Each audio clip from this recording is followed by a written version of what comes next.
아멘. 네, 우리 서로 바라보시면서 우리 영혼을 가득 담아 서로 인사하시겠습니다. 주며 드십시다.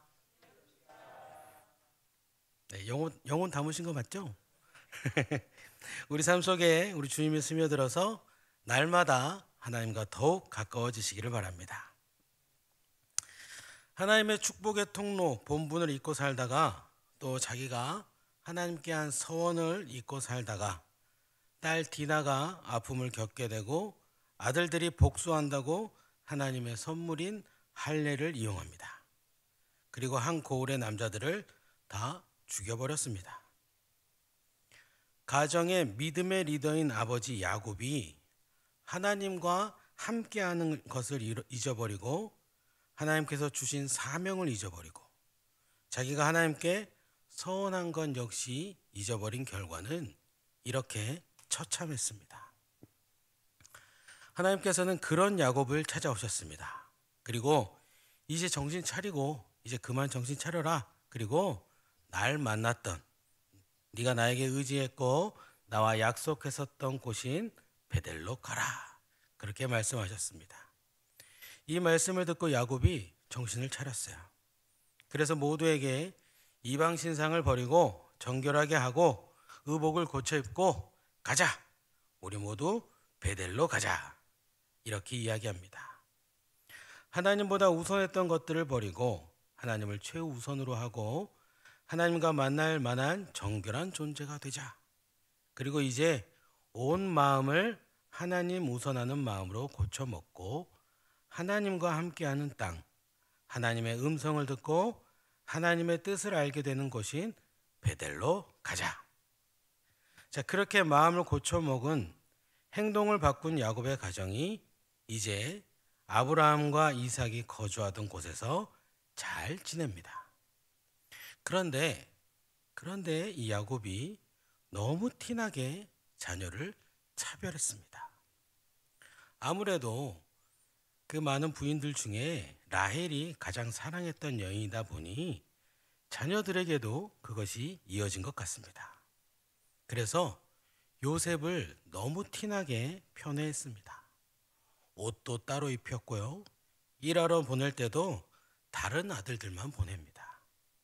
이로 인해서 다른 형제들이 요셉을 싫어하게 됐습니다. 또 가만히 보면 이 어린 동생이 융통성이 없어요. 10남매, 형제 자매 사이에 나이 차이가 아무래도 많이 날 수밖에 없습니다. 어느 정도 이상의 형은 아버지 뻘이었을 겁니다. 실제로 유다 같은 경우는 이미 이때 아들들이 있었어요. 그것도 홍기가 찬 아들들이 있었습니다. 그러니 17살의 동생과 삶이 다를 수밖에 없습니다. 우리는 그렇지 않지만 우리가 드라마 같은 데를 많이 보면 결혼한 남자들이 다른 주머니들을 많이 가지고 있죠. 우리는 그렇지 않지만 그렇게 서로 살아가는 모습이 다르다 보니까 조금씩 그래도 뭔가 세상과 타협하는 형들이 있었을 겁니다. 그런데 이 17살짜리 동생이 너무 바른 생활 사나이예요. 뭐만 보면 쪼르르 아버지에게 다 일러 바칩니다. 안 그래도 아버지가 편애해서 미운 동생인데 하는 행동도 밉습니다. 그런데 이 동생이 한술 더 떴습니다. 꿈 이야기를 하는데요. 자기가 다른 형제들에게 절을 받게 된답니다. 거기서 끝이지 않았죠.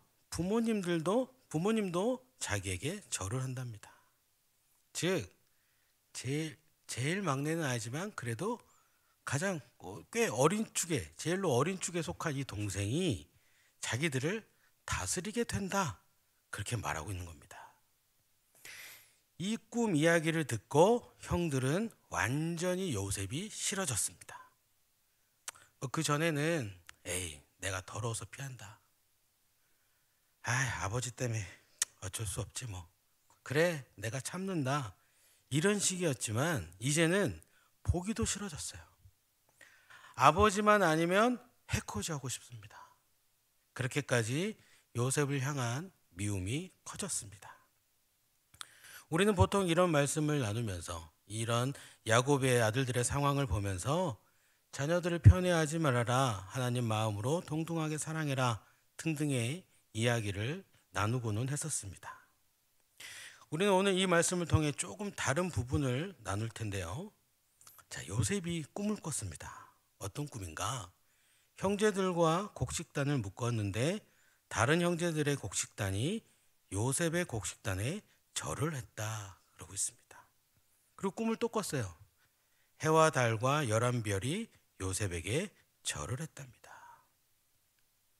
우리가 이 꿈 이야기를 들으면 결국에 이 꿈은 훗날 요셉이 형제들보다 부모들보다 높은 자리에 오르게 된다라는 뜻을 가지고 있는 꿈이지요. 이 꿈소리를 듣고 형들을 화를 냈고 야곱은 그 말을 간직해 두었다. 그렇게 기록이 되어 있습니다. 우리는 이 꿈의 내용이 훗날 요셉이 애굽의 총리가 되고 다른 가족들이 요셉에게 와서 절을 하는 장면이다 라는 것을 알고 있습니다. 즉 야곱이 꾼 이 꿈은 개꿈이 아니고요, 하나님께서 직접 요셉의 이 꿈은 개꿈이 아니고요, 하나님께서 직접 요셉에게 들려주신 앞으로 일어날 이야기였습니다. 자, 앞으로 일어날 이야기를 하나님께서 직접 들려주신 것, 우리는 이것을 계시라고 이야기합니다. 즉 지금 하나님께서 야곱의 집에 요셉의 꿈을 통해서 계시를 주신 것입니다. 자, 그만큼 이 요셉은, 바른 생활 사나이인 요셉은 하나님의 계시를 받을 만한 그릇이었다라는 것을 알 수 있습니다. 우리는 창세기 말씀을 읽으면서 이것을 계속 확인할 수 있어요. 요셉은 하나님의 말씀을 들을 만한 인물이었다라는 것. 요셉은 언제나 하나님을 우선했습니다. 보디발 장군 집에서 그 집 사모님의 눈에 들면 더 편하게 살 수 있었음에도 불구하고 하나님 앞에 범죄하지 않겠다 그러면서 도망을 갑니다. 하나님 앞에 범죄하지 않기 위해 도망을 갔는데 그 일 때문에 결국 중범죄자들이 갇히는 감옥에 갇히게 돼서도 하나님을 원망하지 않고요, 계속 하나님을 높이는 삶을 삽니다. 그가 꿈을 해석하면서 자기가 의시될 수도 있었어요. 하지만 요셉은 언제나 이 꿈 해석은 하나님께서 하시는 일입니다 라는 것을 강조합니다. 훗날 총리가 되어 자녀들을 낳았을 때 므낫세, 또 하나님께서 내 고난을 잊게 해주셨다 이렇게 이름을 짓고, 또 에브라임, 하나님께서 나를 번성하게 하셨다 이렇게 이름을 짓는 걸 보면 요셉은 항상 하나님 우선이었고 항상 하나님과 동행했습니다. 요셉은 이렇게 계속 하나님과 동행을 하고, 그렇게 하나님과 동행을 한 요셉은 하나님의 계시를 받을 수 있는 사람이 이미 되어 있었던 것입니다. 17살 그 순간에도 요셉은 하나님과 계속 동행을 했기 때문에 하나님의 계시를 직접 받을 수 있는 사람이 되었던 것입니다. 자, 요셉은 그래요. 그런데 여기서 의문점이 하나 있습니다. 왜 요셉만 하나님의 계시를 받았을까요? 지금 이 야곱의 가정이 하나님을 모르는 가정이 아닙니다. 요셉 가족 구성원들이 하나님의 은혜를 경험하지 못해 본 것도 아닙니다. 그리고 무엇보다 이 집안의 가장인 야곱은 수도 없이 하나님의 은혜를 체험한 사람입니다. 심지어 야곱은 하나님하고 씨름까지 한 사람이에요. 하나님을 직접 잡기도 했단 말이죠. 그리고 지금 이 지역에 정착해서 지내기 전에 하나님께서 직접 야곱을 찾아오셔서 베델로 올라가라 그렇게 말씀하신 것도 직접 들은 사람입니다. 그런데 왜 이 순간 요셉만 하나님의 계시를 받았을까요? 아무리 봐도 지금 이 계시는 야곱이 받았어야 합니다. 하나님께서는 야곱을 부르시고 야곱에게 말씀을 들려주셨어야 했습니다. 다른 형들이나 엄마들은 빼놓더라도 야곱은 꼭 들었어야 하는 사람이에요. 지금까지 야곱이 계속 하나님의 말씀을 듣고 야곱이 계속 그 말씀을 자녀들, 가족들에게 말을 하고 행했거든요. 야곱이 외삼촌 라반의 집으로 돌아갈 때 야곱은 베델에서 꿈을 꿨습니다. 그 꿈에서 하나님께서 야곱에게 말씀하시죠. 내가 너에게 지금 있는 땅을 줄 테니 걱정하지 마라. 내가 네 하나님이 되어주겠다. 내가 지금 너에게 말하는 것을 다 이룰 때까지 너를 떠나지 않겠다 하는 말씀을 야곱은 들었습니다. 그 후에 외삼촌 집에서 떠나올 때 역시 하나님께서 내 조상의 땅, 내 족속에게로 돌아가라. 내가 너와 함께 있으리라. 그렇게 말씀하시는 것도 야곱은 들었습니다. 집에 돌아오는 길에 하나님의 군대를 만났습니다.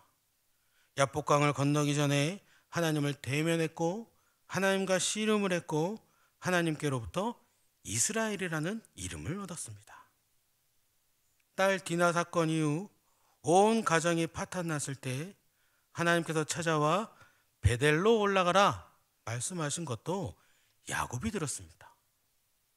그러니 이번 계시도 야곱이 듣는 게 맞습니다. 하나님께서는 꼭 하나님의 사람에게 말씀하시거든요. 끝까지 그에게 말씀하십니다. 우리 모세를 보면 모세가 이스라엘 백성과 헤어지기 전까지 하나님께서는 오직 모세에게만 말씀하셨습니다. 모세가 이스라엘 백성들과 헤어진 후에야 모세와 여호수아가 세대 교체를 한 후에야 여호수아에게 하나님을 말씀하셨습니다. 절대적으로 우리 하나님은 하나님의 사람에 대한 예의를 지켜주시는 분이십니다. 그런데 야곱은 왜 아무런 말도 없이 하나님 음성을 듣는 것에 세대 교체를 당했을까요? 우리가 말씀을 보면 야곱은 한결같이 하나님을 자기의 위기의 순간에만 찾던 사람이라는 것을 볼 수 있습니다. 도망가면서 하나님을 찾았어요. 외삼촌 집에서 친척들이 미워하는 것을 알고서 하나님의 음성을 들었어요. 집으로 돌아올 때 형 에서를 무서워하는 중에 하나님의 군대를 만났고 하나님을 만나고 하나님과 씨름도 했습니다. 딸 디나가 욕을 당하고 아들들은 살인자가 되고 약탈자가 되고 이런 범죄자가 되었을 때 찾아오신 하나님을 만났습니다.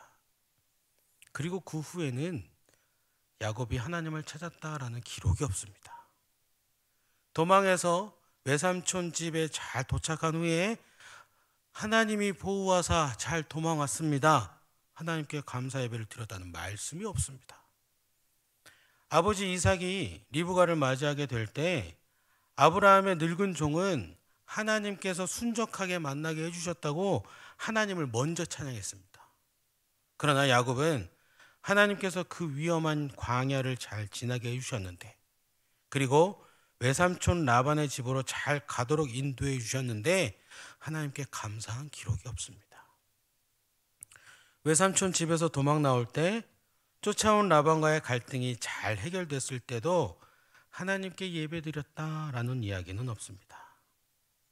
그가 예배를 드린 기록은 형 에서와 잘 화해한 후에 세겜 땅에 숫곳에 정착하면서 엘렐로의 이스라엘 그렇게 말한 거 한 번뿐입니다. 그 후로는 하나님께서 베델로 올라가라 말씀하셔서 올라가 제단을 쌓은 것이 다입니다. 이 야곱이라는 사람은 신기하게도 하나님과 함께하는 것을 지속적으로 하나님 만나는 것을 자꾸 실패한 사람입니다. 하나님의 은혜를 계속 경험을 했는데 그럼에도 불구하고 하나님과 동행하는 것을 자꾸 실패했습니다. 오늘 우리가 읽은 말씀 부분에서도 마찬가지입니다. 야곱은 이 순간 하나님과 동행하지 않았습니다. 자꾸 실패했습니다. 자, 오늘 우리가 읽은 이 말씀에서 야곱이 하나님과 동행하지 않았다는 것을 어떻게 아는가? 그것은 야곱이 자녀들을 편애했다라는 것에서 알 수 있습니다. 야곱이 하나님과 쭉 동행을 했다면 항상 하나님께 예배를 드리고 하나님께 기도하고 하나님의 음성을 들으며 살았다면 편애하지 않았을 것입니다. 하나님의 뜻은 이 세상에 모두에게 하나님의 사랑이 또 하나님의 은혜가 하나님의 구원과 축복이 내려지는 것인데 누구 하나만 더 사랑하고 누구는 더 미워하고 이것은 하나님 뜻이라고 할 수 없죠. 야곱이 하나님과 항상 함께하는 인물이었다면 지금 하나님의 뜻대로 사는 사람이었다면 절대로 자식들을 편애할 수 없었던 것입니다. 편애하지 않았어야 하는 것이 맞습니다. 따라서 지금 야곱은 하나님과 함께하는 것에 계속 실패하는 삶을 살고 있었던 것입니다. 그래서 결국 하나님의 계시는 요셉만 듣게 된 겁니다. 그래도 그동안의 경험이 있어서 마음의 간직까지는 했는데 직접 하나님의 음성을 듣고 하나님의 계시를 자기가 들을 수 있는 그런 상태는 되지 못했다라는 것입니다. 자, 이를 대입해서 오늘날 하나님의 계시, 하나님의 말씀을 들을 자는 누구입니까?